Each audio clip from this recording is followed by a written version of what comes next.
Bonjour, bonsoir, les téléspectateurs de Eco TV, en Gambie et d'ailleurs. C'est votre programme hebdomadaire Une semaine en Gambie, avec votre hôte Lamine Mané. Cette semaine, nous allons vous parler encore de biens frauduleusement accumulés par Jammeh, identifiés par le régime de Barrow avec la commission Jammeh, et encore frauduleusement vendu par ce même régime de Barrow. Cet événement continue d'effrayer la chronique parce qu'il était de notoriété publique que Jammeh avait volé énormément aux Gambiens au niveau du trésor public, au niveau de la banque centrale, au niveau des entreprises d'État, etc. Et il a accumulé tous ces biens pour s'enrichir aux dépens de la Gambie et des Gambiens. Il a été estimé que ce qu'il a soustrait aux Gambiens était au moins $1 milliard. Le gouvernement de Barrow, après les enquêtes qui ont été menées par la commission Jammeh, ont évalué ces biens qui ont été découverts à au moins 360 millions de dollars. Alors la question était de savoir où est passé le reste.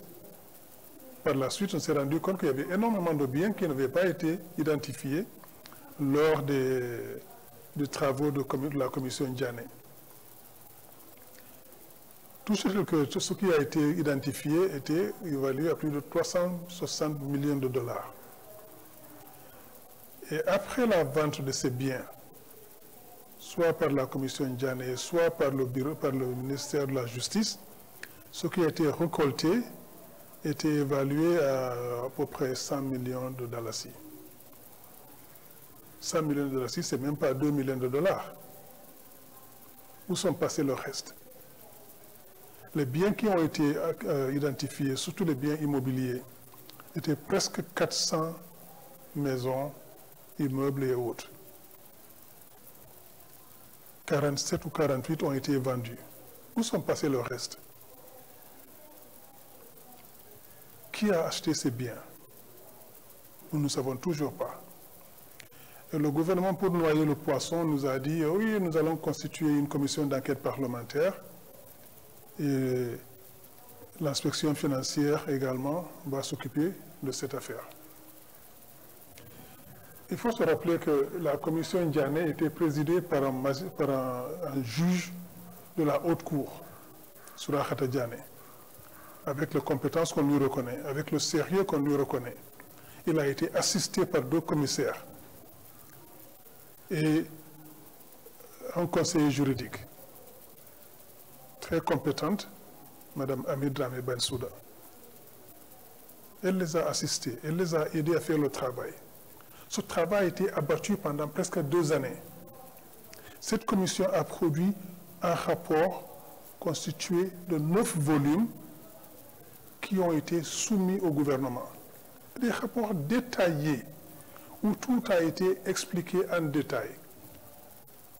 Ceux qui ont aidé Jammeh à soustraire ses biens à l'État, ceux qui ont aidé à s'enrichir aux dépens de l'État, ceux qui étaient impliqués dans la soustraction frauduleuse des fonds de la Banque centrale, des autres banques secondaires, ont été identifiés nommément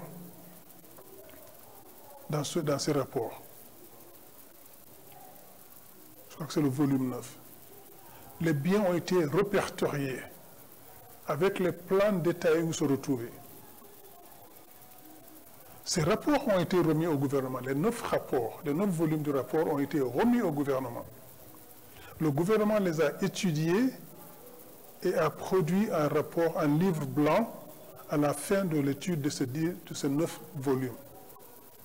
Le gouvernement a produit un livre blanc pour accepter presque l'intégralité des recommandations. Je crois qu'il n'y avait que 2 ou 3 qui n'ont pas été acceptées sur une centaine.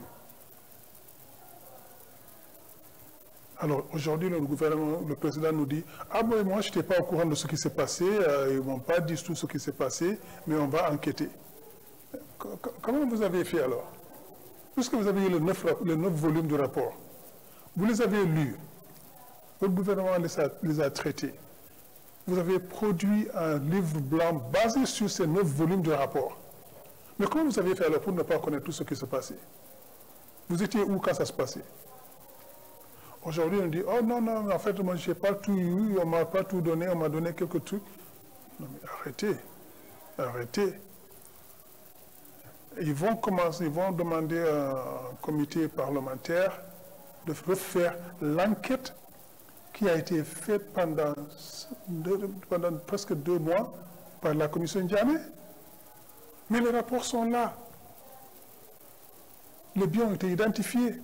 Les biens mobiliers et immobiliers ont été identifiés. Ceux qui sont coupables de détournement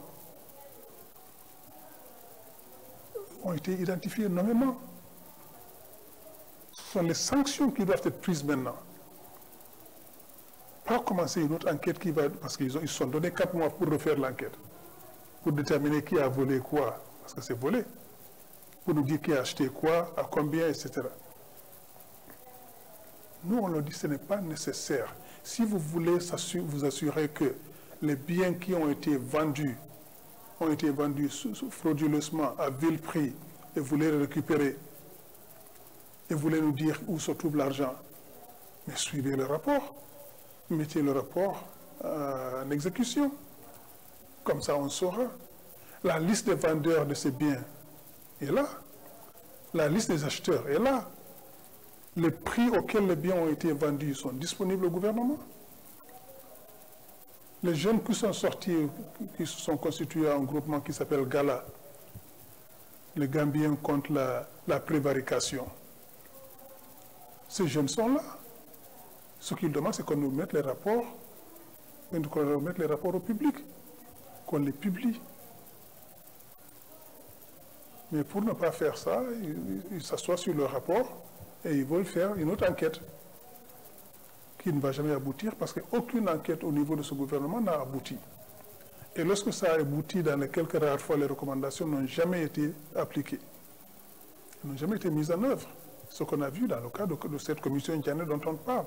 Ce qui a été le cas dans la commission TRRC, la commission Réconciliation et Vérité. Les recommandations de cette commission n'ont jamais été mises en œuvre.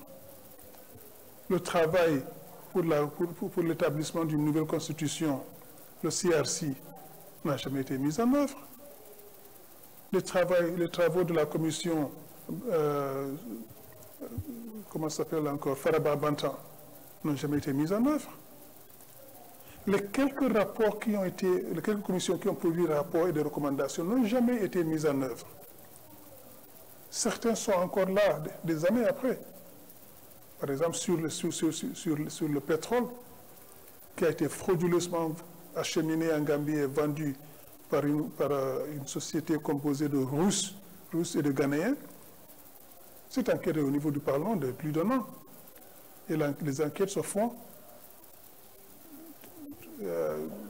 pas en public. Ces enquêtes continuent, on n'a rien. Et ils veulent faire une autre enquête sur ce qui a été déjà enquêté pour ne pas appliquer ça. Nous disons non. Il faudra appliquer les recommandations de cette commission Ndiamé, sortir les rapports qui ont été établis après la vente de ces biens frauduleusement, à vil prix. Mais donnez-nous ces rapports-là. Et poursuivez ceux qui ont vendu ces biens à vil prix et récupérer l'argent qui nous est dû. Mais non, ce gouvernement continue encore dans ses manœuvres dilatoires pour ne pas faire ce qu'il faut faire. Nous, au niveau du parti UDP, nous suivons de très près toutes ces manœuvres et nous allons les poursuivre et nous allons nous assurer que tout sera mis en œuvre. Si ce n'est pas fait après les élections présidentielles l'année prochaine, nous allons revenir sur tout ça. Nous allons faire les enquêtes qu'il faut, nous allons mener les investigations qu'il faut. Surtout, nous allons sortir les rapports qui ont été établis pour prendre les mesures qui s'imposent. Mais tout ça fait peur au gouvernement et à ses alliés. La semaine dernière, nous avons entendu le chef d'état-major des armées donner des instructions à l'armée pour tirer à vue sur tout ce qu'on soupçonne de vol à main armée. Mais depuis quand le chef d'état-major des armées est responsable de la sécurité intérieure? Depuis quand? En violation de toutes les dispositions constitutionnelles et réglementaires de ce pays. Parce que c'est le ministre de l'Intérieur, avec la police, qui est chargé de la sécurité interne des Gambiens. C'est le ministre de l'Intérieur qui est chargé de ça. Ni le ministre de la Défense, et encore moins le chef d'état-major des armées. Et le président est là, il voit tout ça. Le ministre de la Défense, il voit ça. Le ministre de l'Intérieur est là, ils ont tous vu, ils ont entendu ce chef d'état-major armé donner ses instructions à l'armée. Et personne n'a soufflé un mot. C'est inacceptable. L'armée est consignée à la défense du territoire national. C'est ça son rôle. Si les policiers sont débordés, on pourrait les appeler en renfort, mais c'est seulement en renfort. Ils sont là pour prêter main forte à la police, pas prendre la place de la police. Alors il faudra que le gouvernement revienne sur cette décision, lui dire que sa décision est illégale et ne peut pas s'appliquer, et on le prend pour responsable pour tout ce qui pourrait arriver, parce que ça nous donne l'impression que c'est visé c'est quelques personnes qui sont visées. On vise les chefs de l'opposition peut-être, et les membres de l'opposition peut-être. Et ceux qui ne plaisent pas au gouvernement, ceux qui les critiquent, c'est peut-être ça qu'on vise. Et la loi sera appliquée dans ce pays. Le chef d'état-major n'est pas responsable de la sécurité intérieure. Il faudra qu'il se tienne loin de ça. On a vu Barrot cette semaine mettre l'uniforme d'un général 5 étoiles. Ce n'est pas son rôle. Il y a une distinction entre l'autorité civile et l'autorité militaire. Il faudra que cette distinction soit maintenue. Il faudra que Barrot et son équipe et son gouvernement reviennent à la raison. Nous allons revenir sur tout ça la semaine prochaine, Inch'Allah. Nous vous disons merci beaucoup, bonne journée, bonne soirée, où que vous soyez, et à très bientôt, Inch'Allah. Merci.